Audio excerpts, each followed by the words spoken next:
मध्य प्रदेश की राजधानी भोपाल से बड़ी खबर। आईएएस अधिकारी संतोष वर्मा के समर्थन में उमड़ा जन सैलाब।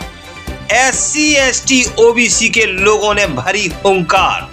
निजी क्षेत्र में आरक्षण समेत उठाई कई मांगे। 20 सूत्रीय मांगों को लेकर मुख्यमंत्री के नाम पेश की गई लिस्ट। जोर शोर से उठाई गई जनसंख्या के अनुपात में आरक्षण की मांग। भेल मैदान भोपाल में जुटे बहुजन समाज के बड़ी संख्या में लोग। जय ज्योति, जय बिरसा, जय भीम के नारों से गूंजा भेल मैदान।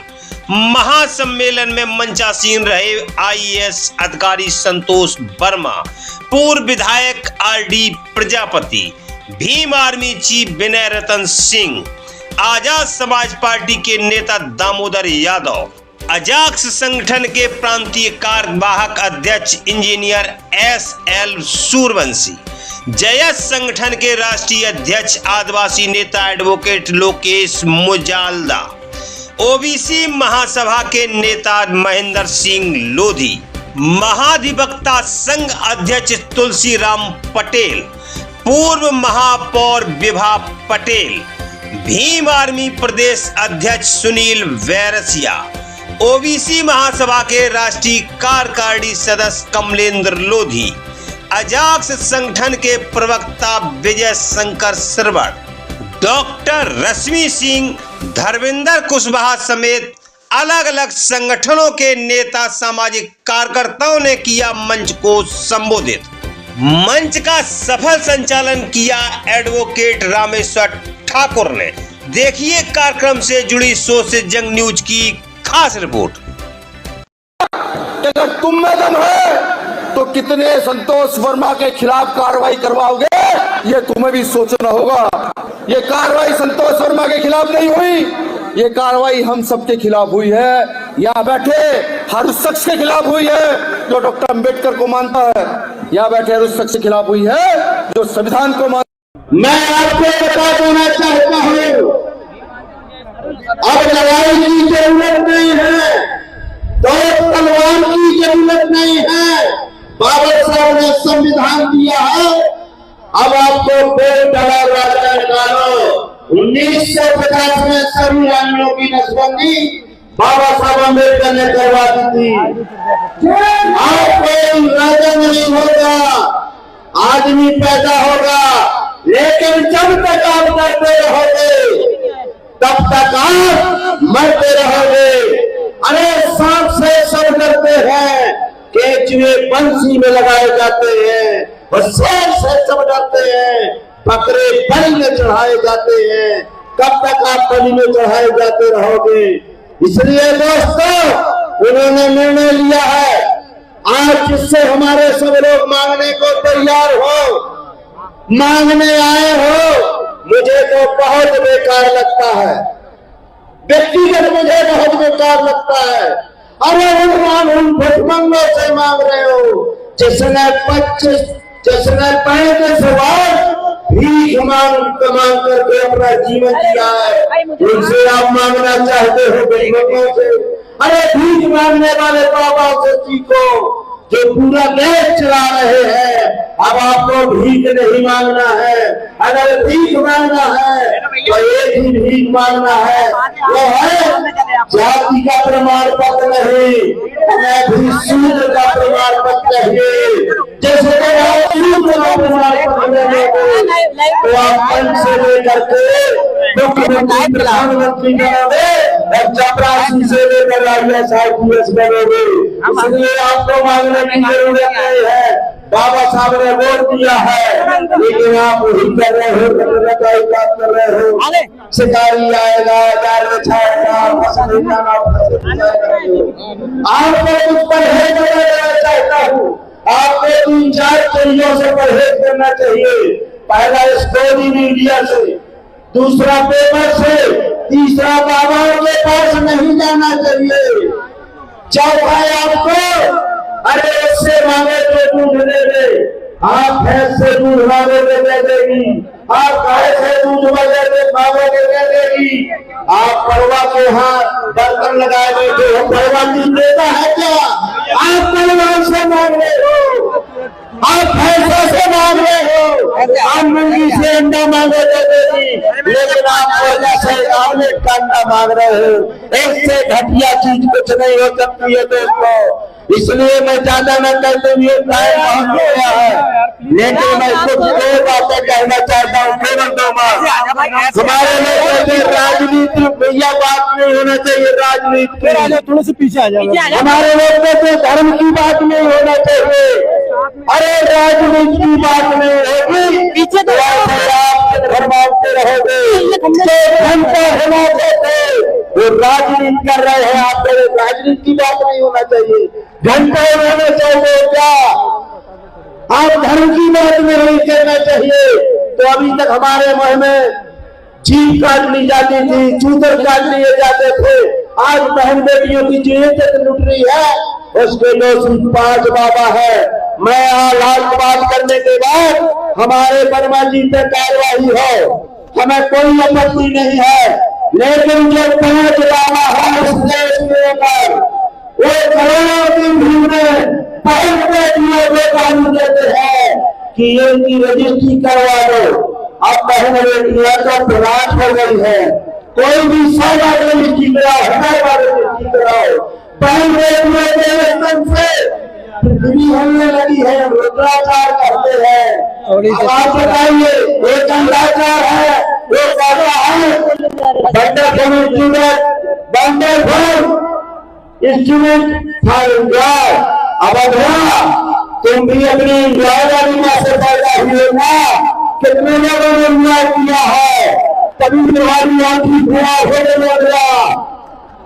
एक बार गाड़ी लगा कर कहता है अरे हमारी बहन बेटियां 25 साल से 20 साल में आती है, वो 10 जगह नहीं मारते आती है, अपनी जवानी उतारते आती है। हम क्या ही करते हैं? भीम आर्मी के राष्ट्रीय अध्यक्ष और शोषित वंचितों की आवाज पूरे देश में लड़ाई लड़ने वाले आदरणीय रतन सिंह साहब, जय संगठन के राष्ट्रीय अध्यक्ष और मेरे छोटे भाई लोकेश मुजालदा जी, हमारे सभी साथी सुनील बैरसिया जी, विनोद अम्बेडकर जी, अनिल गुर्जर जी, सत्येंद्र गुद्रोही जी, पूर्व विधायक आरडी प्रजापति जी, अमित जी और सभी साथी और मंच का संचालन कर रहे वकील साहब। यादव जी मंच पे आदरणीय कंसोटिया साहब बैठे हैं और मंच पे वो दूल्हा बैठे हैं जिनकी बारात बन के हम सब आए हैं, ऐसे भाई संतोष वर्मा जी IAS ऑफिसर, और सूर्यवंशी साहब बैठे हैं। हम सब साथियों के सामने 2-3 बातें करने के लिए आपके बीच में आए हैं भाइयों। वैसे तो सारी बातें आ गई और हमारे अच्छे वक्ता लोकेश ने सारी बातें आपके बीच में रख दी। दत्तू मेणे जी और सब साथी भी आए हैं बुरहानपुर से चल के। मैं एक ही बात कहना चाहता हूं मेरे भाइयों, देखो हम यहां आए क्यों? मनुवादी बड़े चिंतित हैं आज क्या हो रहा है भोपाल में। मैंने कहा पंगा तो तुम्ही ने लिया है, अब भुगतो। जब एक IAS ऑफिसर सामाजिक समरसता की बात करते हुए रोटी बेटी के व्यवहार की अगर वकालत कर दे तो कहते हो फरसे से गला काट लेंगे। कोई कहता है गर्दन काट दो, कोई कहता है पैर काट दो। तो दामोदर यादव मंडल इस राजधानी में खड़े होकर कह रहा है सुन लो मनुवादियों और सुन लो मोहन यादव, अगर किसी की औकात है तो संतोष वर्मा का बाल भी बाका करके देखो, तुम्हें औकात में लाने का काम करेंगे। मुझे मीडिया ने घेरा अगले दिन, दामोदर जी संतोष वर्मा के बयान को कैसे देखते हो? मैंने कहा देखो भाइयों, रोटी बेटी के व्यवहार में आपको कोई बुराई है? बोले नहीं, उसमें बुराई नहीं है। ये पुलिस प्रशासन, उन्होंने कहा कि जब तक बेटी दान ना दे दे तब तक संबंध नहीं माने जाएंगे। मैंने कहा देखो कौन सा हिंदू यहां पर ऐसा है जो बिना कन्यादान के ब्याह करता है? बोले कोई नहीं। मैंने कहा कौन सा रिश्ता ऐसा है जो संबंध में नहीं बनता? बोले कोई नहीं। तो फिर मैंने कहा संतोष वर्मा ने क्या तुम्हारी पूंछ दबा दी क्या? फिर संतोष वर्मा ने क्या गलत बोल दिया? और मैं आपसे कहता हूं भाइयों, जब संतोष वर्मा जी और आजाद के ऊपर हमला चालू हुआ और आजाद समाज पार्टी ने, भीम आर्मी ने, ओबीसी महासभा के लोगों ने, हमारे बड़ी संख्या में आए नौजवान साथी जैस के लोगों ने जब आवाज लगाई तो मनुवादी घबरा गए। अभी भी समझा रहा हूं मनुवादियों, सुधर जाओ, सुधर जाओ। ये तो एक आवाज पे आए हैं, लेकिन ये तो फिल्म का ट्रेलर है, ट्रेलर। भैया मोबाइल थोड़ा साइड में कर लिया, साइड में मोबाइल चाहिए। और अगर अभी भी नहीं सुधरे तो फिल्म दिखाएंगे और ऐसी दिखाएंगे। हमारे साथी कह रहे थे बैरसिया जी कि विधायक बन के दामोदर जाएंगे। अरे बात दामोदर की नहीं है, जो SC ST OBC के लोगों का समुदाय यहाँ इकट्ठा हुआ है, हम विधायक बन के नहीं, हम श्यामला हिल में जाएंगे और मोहन यादव की कुर्सी पे काबिज होने का काम करेंगे। बोलो तैयार हो? तैयार हो? अब मनुवादियों, अगर ज्यादा बात करोगे तो फिर पेरियार को पढ़ लो, समझ लो, वहीं भेज दिए जाओगे जहां से आए हो। हमें मजबूर मत करो, नहीं तो वहीं भेज दिए जाओगे जहां से आए हो। हम आज भी इस देश के संविधान में विश्वास करते हुए मानवता की सोच रखते हैं, लेकिन तुम कहते हो कि अगर SC ST OBC ने अपराध कर दिया तो हम मार डालेंगे। अरे मेरे भाइयों, एक बात ध्यान से सुनो, ये जो मनुवाद है ये कहां से पनपा? ये मनुवाद का अगर सबसे बड़ा कोई सुरक्षा कवच है तो ये हिंदू धर्म है, हिंदू। मैं पूछना चाहता हूं मेरे भाइयों, जरा जवाब दो। मेरे भी सरकारी रिकॉर्ड में लिखा है दामोदर यादव कौन है? हिंदू है, धर्म के नाम पे लिखा है। लेकिन मैं OBC के लोगों से, ST के लोगों से, SC के भाइयों से पूछना चाहता हूं, जरा जवाब दो। क्या आपको ऐसा धर्म चाहिए जो कथा पढ़ने पे आपकी चोटी काट लेता हो? क्या आपको ऐसा धर्म चाहिए जो छोटे से झगड़े में किसी की चोटी उखाड़ देता हो? अरे मेरे यादवों, तुमसे भी कहना चाहता हूं यादवों, सुन लो, दामोदर मंडल कह रहा है, सुन लो मेरे यादवों, जानबूझ के तुम्हारी ही चोटी उखाड़ी जा रही है। और मालूम, रीवा में जो रोहित की चोटी उखाड़ी, वो रोहित की चोटी नहीं, मनुवादियों ने मोहन यादव की चोटी उखाड़ने का काम किया है। अरे मोहन बाबू, फिर भी गूंगा बन के बैठे हो। मैं जानता हूं तुम्हारी औकात, मैं जानता हूं तुम्हारी हैसियत। तुम मुख्यमंत्री के पद पर सिर्फ नाम के लिए बैठे हो, असल में तुम इस घर के मालिक नहीं, किराएदार हो, जिस दल की तुम राजनीति कर रहे हो। और बताओ मेरे भाइयों, दामोदर की बात अगर सही है तो आवाज से आवाज लगा के बताओ, क्या हम अगला शासक किराएदार को बनाएंगे कि अपने मालिक को बनाने का काम करेंगे? मेरे भाइयों, रोज अपमान हो रहा है। पहले एट्रोसिटी एक्ट जब बना था, जब बाबा साहब ने सोचा था, कल्पना करी थी, तो सिर्फ SC और ST के भाइयों के लिए बनाया था। उनने तो सोचा ही नहीं था कि कुशवाहा को मंदिर में पैर धुलवा के पिलवाएंगे पंडित जी। उनने तो सोचा नहीं था कि जाटव को पेशाब छिटाई जाएगी, और उनने तो सोचा नहीं था कि लोधी को, कुर्मी को, पाल को, कुशवाहा को, गुर्जर को जातिगत गालियां दी जाएंगी। अरे मेरे पिछड़े वर्ग के भाइयों, ये आदिवासी भाई तो कब के सुधर गए? आदिवासी भाई कब के सुधर गए? ये मानते हैं बिरसा मुंडा को, ये मानते हैं बाबा साहब को, ये मानते हैं हमारे सारे उन महापुरुषों को, लेकिन पिछड़े वर्ग के लोगों, तुम किसको मानते हो? जवाब दो यादव, गुर्जर, दांगी, रावत, कुर्मी, लोधी, जवाब दो इस बात का। तुम किसको अपना माई बाप मानते हो?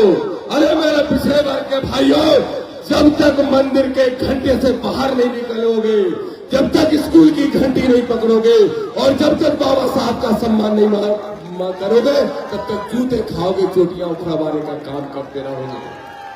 इसलिए कहने आया है दामोदर यादव, किसी आदिवासी भाई पे पेशाब कर दी चुनाव के पहले, आदिवासी भाई पे पेशाब कर दी। हमारा भाई लोकेश मुजाल में खड़ा है, जय संगठन खड़ा है, मनुवादियों तुमने मां का दूध पिया है, तो अब किसी आदिवासी को छू के देखो तो मैं मार मार के भूत बनाने का काम है। और आज एक बात और कहूंगा, जल्दी खत्म करूंगा अपनी बात। देखो मेरी लड़ाई जो है, क्या है मेरी इसलिए लड़ाई दामोदर की, आडंबर, पाखंड और अंधविश्वास के खिलाफ। और मैंने किसको टारगेट किया पता है? किसको? नाम बताओ, कौन सा बाबा है 28 साल का? कौन सा पर्ची वाला बाबा? देखो छतरपुर में एक दुकान खोल के बैठा है, दुकान, आडंबर की दुकान, पाखंड की दुकान, और कहता है हम पूरी दुनिया का इलाज पर्ची से कर देंगे। अबे नालायक 28 साल के लड़के, अगर तेरे चमत्कार में तेरी दम होती तो दिल्ली से यात्रा में निकला और दूसरे दिन मुंह में थर्मामीटर लगा के क्यों बैठा था? खुद बीमार हो गया तो उसके मुंह में बुखार चेक करने वाला थर्मामीटर और दाहिने हाथ में बीपी चेक करने की मशीन। मैंने तुरंत कहा क्यों डॉक्टर को बुला रहा है, थोड़ा गोबर खा ले, थोड़ा गौमूत्र पी ले, अपने आप ठीक हो जाएगा। जी हां साथियों, अगर अभी तक आपने हमारे चैनल सोशल जंग को सब्सक्राइब नहीं किया है तो सब्सक्राइब जरूर करें और बेल आइकन दबाना ना भूलें ताकि हर लेटेस्ट धमाकेदार खबरों की अपडेट आप तक पहुंचाई जा सके।